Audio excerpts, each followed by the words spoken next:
મારા ભાઈ બહેનો, જ્યારે શિવજી આપે,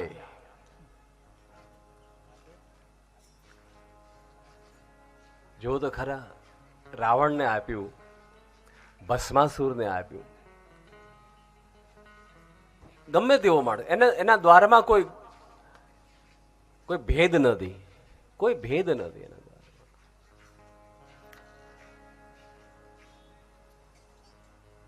અને એવી વસ્તુ આપી દે કે જે કોઈ ના આપી શકે. સુખી થવું હોય, હજી નોંધ કરી લો, કાલની વાત મેં પાછું સ્મરણ કરાવું. સુખી થવું હોય તો ક્યાંય ભટકો નહીં, અટકો નહીં, અને ફરજમાંથી છટકો નહીં. 10-10 ફૂટના 10 ખાડા ના કરતા, એક જ જગ્યાએ 100 ફૂટનો ખાડો કરો, પાણી આવે આવે ને. આપણને ટેવ પડી ગઈ ને, ઘડીક અહીંયા, ઘડીક અહીંયા, ઘડીક અહીંયા, આ સાચો છે ને આ ખોટું. સાચા ખોટા કરવા વાળા આપણે કોણ? એક જ જગ્યાએ લાગી પડો, એ જે છે એ આ છે, બસ જે છે એ આ છે. આ નિર્ણયો બધા આપણે કરવાના નથી, આ નિર્ણયો મારો ઈશ્વર કરશે.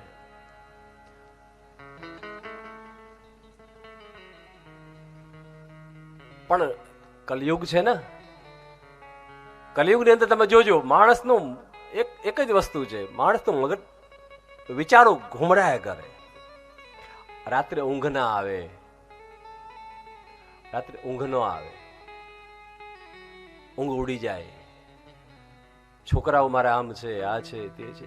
છોકરાઓ ભણશે નહીં એની ચિંતા છે, ભણ્યા છે તો હવે નોકરી મળતી નથી એની ચિંતા છે. અને ઘરમાં પણ બધાના મગજ અલગ અલગ ચાલે. ઘરમાં પણ એક કે નહીં આમ કરવું, ઘડી કે મારે ભણવું છે, ઘડી કે મારે નોકરી કરવી, ઘડી કે મારે ધંધો કરવો. ઘણા છોકરાઓ તમે જોજો, આમ ક્યાંય નોકરી કરે, 2 મહિના નોકરી કરે, 3જા મહિને પાછો કહે કે નહીં અહીંયા ઠીક નથી, વળી પાછું મગજ બદલાઈ જાય. ધંધો કરે, ધંધામાં બરાબર જે આમ સેટ થવા જાય તો કે નહીં આ ધંધો નથી કરવો, પપ્પા મારે ધંધો બદલી નાખવો છે. અરે કોલેજ જતા હોય અને મગજ ફર્યા કરે, ઘરના મા બાપ કહે ને એ પ્રમાણે લગ્ન કરવા જોઈએ ને, એને બદલે ત્યાં એને કોઈ છોકરાઓની હારે પ્રેમ થઈ જાય. મમ્મી હું તો ત્યાં જ લગ્ન કરીશ, કારણ કે મન સ્થિર નથી. પ્રોબ્લેમ શું છે? મન સ્થિર નથી. માતા પિતા કહે એના પર ભરોસો નથી, એના પર વિશ્વાસ નથી. પોતાના મનમાં આવે એ રીતે માણસ, આજકાલના યુવાનો, તમારા દીકરા દીકરીઓ, તમારા પરિવારના લોકો તમે જોજો, એના વિચારો ઘડીએ ઘડીએ ફર્યા કરે. આ કરી લઉં, આ કરી લઉં, પછી ન એક જગ્યાએ ઠેકાણું પડે. મેં કીધું 10-10 ફૂટના 10 ખાડા કરે, એમાં પાણી ના આવે. પણ એક જ જગ્યાએ જો એક જ કાંઈ આમ દ્રઢ મન રાખીને, ભરોસો ભગવાન શિવ ઉપર ભરોસો રાખીને એક કામ કરે ને, તો એમાં સફળતા મળે. પણ નહીં રાખી શકે, કારણ કે એના ગ્રહો એવા હશે, ઘરમાં કઈ દોષ હશે, કઈ પિતૃદોષ હશે, કઈ ગ્રહ એવા નડતા હશે કે તમે ગમે એટલું કરશો ને તમે સમજાઈને થાકશો તો એ તો એમ જ કહેશે નહીં હું તો આ જ કરવાનું. એ છોકરી પણ એમ કહી દેશે તમને કે હું તો ત્યાં જ લગ્ન કરવાનું. બેટા આપણી આબરૂ જાય, આપણે ઉચ્ચ કુળમાં જન્મ્યા, તું ક્યાં આ બધું ધંધા કરે? પણ ના માને.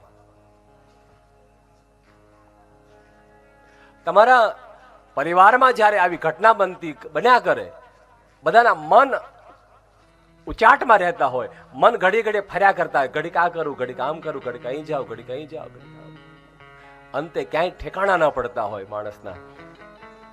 એના માટે આવી જાઓ અમારા ભગવાન શિવજીના ચરણે. શંભુ ચરણે પડી માંગુ ઘડી રે ઘડી કષ્ટ કાપો, દયા કરી દર્શન શિવ આપો. શંભો શરણે પડી માંગુ ઘડી રે ઘડી. મન ઉચાટમાં રહ્યા કરે છે, ચિંતાઓ રહ્યા કરે છે, ઘડી ઘડીક મગજ ફર્યા કરે છે, ધંધો સેટ થતો નથી, નોકરી સેટ થતી નથી, ભણવાનું સેટ નથી થતું. ઘડીક આ ભણી લઉં, ઘડીક આ ભણી લઉં, 2 ક્લાસ આ ભરશે, 2 ક્લાસ આ ભરશે, ઘડીક આને લગ્ન કરી લઉં, ઘડીક આને લગ્ન કરી લઉં. આવું બધું જ્યારે પરિવારમાં કલયુગમાં દેખાય, ઘરે ઘરે આવું દેખાય, એનું કારણ છે એનું મન, અને મનનો કારક છે ચંદ્ર. મનનો માલિક કોણ છે? ચંદ્ર. ચંદ્ર જો તમારો મજબૂત બને, અને ચંદ્ર ભગવાન શિવજી જટામાં ધારણ કરે છે. હલો, સાંભળી લો. હવે જો ઠેકાણે આવવું હોય ને તો ચંદ્રની સાધના કરવી પડે. બોલો ચંદ્રમૌલેશ્વર મહાદેવ કી જય. ત્યાં પણ કહ્યું હતું કથામાં, અહીંયા પણ કહું. ભગવાન મનનું જ્યારે ઠેકાણું ન રહે, મન મારું તમારું મુજાયા કરતું હોય. કાલે ગાતા હતા ને કે મન મારું મુજાય છે. મન મુજાતું હોય, આમ એક એક વિચાર ન થતા હોય, એક જગ્યાએ આપણને આપણા છોકરા છોકરીઓ જ્યાં ત્યાં ભટકી ગયા હોય, એમ કહું, એવી જગ્યાએ કઈ મિત્રતા થઈ ગઈ હોય, એની દોસ્તી એવી જગ્યાએ થઈ ગઈ હોય, એના માટેનો ઉપાય ચંદ્રને રાજી કરવો પડે. અને ચંદ્રની સાધના કરવા માટે એક જ કામ કરવાનું. દર સોમવારના દિવસે અથવા દર પૂનમના દિવસે, જ્યારે જ્યારે પૂનમ આવે ત્યારે ખીરનો પ્રસાદ બનાવો, અને ખીર ઘરની અંદર ભગવાન મહાદેવજીના ચરણ, ભગવાનને મહાપ્રસાદમાં ખીર અતિશય પ્રિય છે. ખીર અતિશય પ્રિય છે. સફેદ વસ્તુનું દાન કરવું જોઈએ. સફેદ વસ્તુ ભગવાનને અર્પણ કરો. ચંદ્રની વસ્તુ સફેદ છે, એનો મોતી પણ પહેરવામાં આવે તો સફેદ પહેરવામાં આવે, પણ બહુ લાંબી મગજમારીમાં જવાની જરૂર નથી. ખાલી ખીર ભગવાન શિવજીને અર્પણ કરી અને તમારા પરિવારમાં લઈ લો પ્રસાદની અંદર, અને બંનેના